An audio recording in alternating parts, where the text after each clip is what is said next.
बिस्मिल्लाह रहमान रहीम। अस्सलाम वालेकुम व्यूअर्स, उम्मीद करती हूँ आप सब खैरियत से होंगे।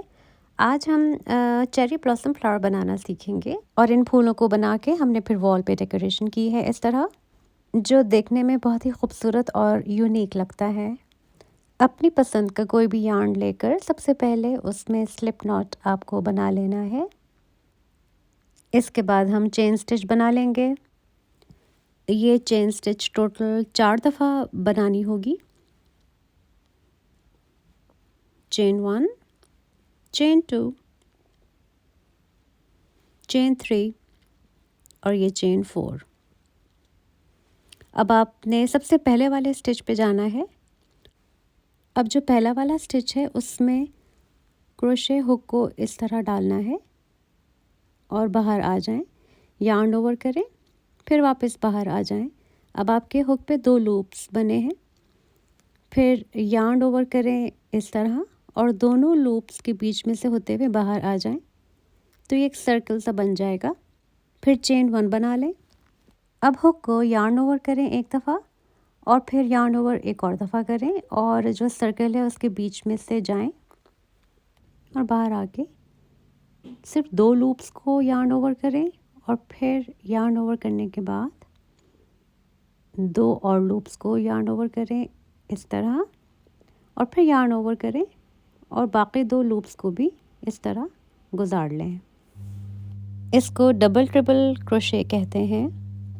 यहाँ एक पत्ती बनाने के लिए टोटल हमको 4 दफ़ा डबल ट्रिपल क्रोशे करना होगा। हमने एक दफ़ा डबल ट्रिपल क्रोशे कंप्लीट कर लिया है। ये हमारा दूसरी दफ़ा भी डबल ट्रिपल क्रोशे कंप्लीट हो गया। अब यहाँ पर हम तीसरी दफ़ा डबल ट्रिपल क्रोशे शुरू कर रहे हैं। देखें ये भी मुकम्मल हो गया। अब चौथी दफ़ा और आखिरी दफ़ा हम दोबारा से डबल ट्रिपल क्रोशे करेंगे। ये कंप्लीट हो गया। अब सिंगल क्रोशे बना लें एक दफ़ा, तो यहाँ पर ये एक पेटल जो है यानी एक पत्ती जो है फूल की वो मुकम्मल हो जाएगी और इन सारे स्टिचेस को एक जगह इकट्ठा कर लें। इसके बाद एक दफ़ा चेन स्टिच बना लें इस तरह। ये अब दूसरी पत्ती शुरू करने के लिए उसी तरह से हमको 4 दफ़ा डबल ट्रिपल क्रोशे करना होगा और जब ये कंप्लीट हो जाए तो इसी तरह इकट्ठा कर लें और उसके बाद एक दफ़ा सिंगल क्रोशे कर लें और फिर चेन 1 कर लें और फिर थर्ड पत्ती बनाना शुरू करें। बस इसी तरह से 5 पत्ती टोटल हमको बनानी होगी, तो ये एक चेरी ब्लॉसम का जो फूल है वो बनकर तैयार हो जाएगा। ठीक है, अब देखिए यहाँ पर हमने 5 पत्तियाँ कंप्लीट कर ली हैं। अब हम आखिर में सिंगल क्रोशे करेंगे और ये हमारा सिंगल क्रोशे भी बन गया।